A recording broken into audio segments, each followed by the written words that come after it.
தடைகளை தாண்டி வளர்ச்சியை நோக்கி 2024-25 ஆண்டிற்கான தமிழ்நாடு அரசின் நிதிநிலை அறிக்கை. சென்னை மெட்ரோ ரயில் 2ஆம் கட்ட திட்டத்திற்காக 12,000 கோடி ஒதுக்கீடு. தொடர்ந்து இந்த விமர்சனம் இருக்கு, தென் மாநிலங்கள் புறக்கணிக்கப்படுகிறது அப்படின்னு.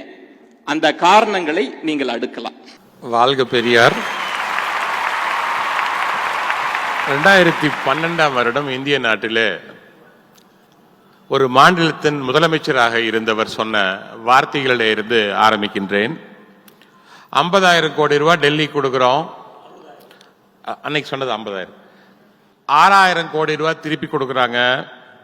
உங்ககிட்ட இருந்து 100 ரூபாய் எடுத்துட்டு 10 ரூபாய் திருப்பி கொடுத்தா 10 ரூபா கொடுத்தாங்கன்னு சொல்லுவீங்களா, 90 ரூபாய் திருடிக்கிட்டாங்கன்னு சொல்லுவீங்களா? என்னுடைய மாநிலத்துடைய மக்களை பிச்சைக்காரன் நினைச்சீங்களா? டெல்லியில் இருக்கக்கூடிய அந்த சுல்தானேட் அந்த அரசாங்கத்தை கண்டு இப்படி கையை கட்டிக்கிட்டு நாங்க பிச்சைக்காரனா நின்று இருக்கிறோமா? இதையெல்லாம் சொன்னவர் இன்றைய இந்திய நாட்டின் பிரதமர் திரு நரேந்திர மோடி அவர்கள்.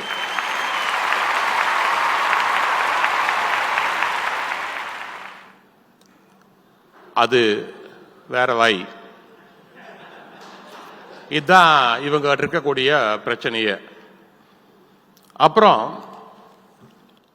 2019 பாரதிய ஜனதா கட்சியுடன் கூட்டணியிலே இருந்த அதிமுக ஆட்சியில பினான்ஸ் மினிஸ்டராக இருந்த ஐயா திரு ஓ பன்னீர்செல்வம் அவர்கள் சொன்னது, ஒன்றிய அரசு தமிழ்நாட்டுக்கும் தென்னிந்தியாவுக்கும் கொடுக்கக்கூடிய வரி பணம் மிகவும் அநியாயமாக இருக்கிறது. Unfair central fund distribution affects Tamil Nadu அப்படின்னு திரு ஓ பன்னீர்செல்வம் அவர்கள் சொன்னாங்க. இதையெல்லாம் சொன்னா உடனடியா ஒரு கூட்டம், எனக்கு தெரியும் இன்னும் கொஞ்ச நேரத்தில் அந்த விவாதத்தில் அதை கொண்டு வருவாங்க. என்ன சொல்லுவாங்கன்னா, கொங்கு மண்டலம் அதிகமாக கொடுக்கிறது தமிழ்நாட்டுக்கு, சென்னை அதிகமாக கொடுக்கிறது இருக்கலாம், 30% வரி இருக்கலாம்.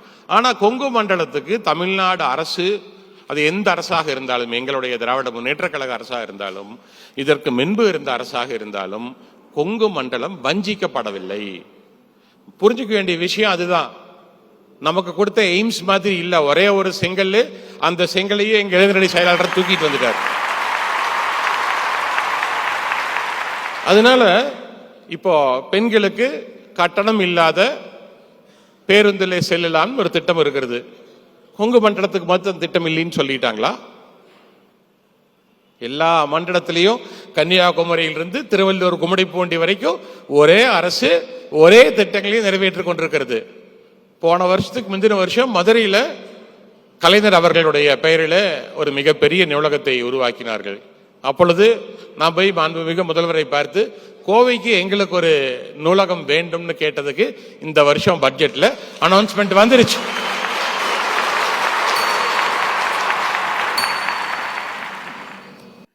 இவ்வளவு ஷார்ப்பா முடிப்பீங்கன்னு நான் எதிர்பார்க்கல. இவ்வளவு தூரம் கட்டுப்பட்ட ஒரு அரசியல்வாதியை நான் இப்பதான் பாக்குறேன். ஒரு 10 நொடிகள் எடுத்துட்டு முடிச்சுக்கலாம். நம்ம இன்னொரு விஷயத்தை புரிஞ்சுக்கணும். நேஷன்ங்கிற வார்த்தைக்கும் ஸ்டேட்ங்கிற வார்த்தைக்கும் நிறைய வித்தியாசங்கள் இருக்கிறது. ஸ்டேட்னா தமிழ்நாடு ஸ்டேட்டை பத்தி நான் பேசவே கிடையாது.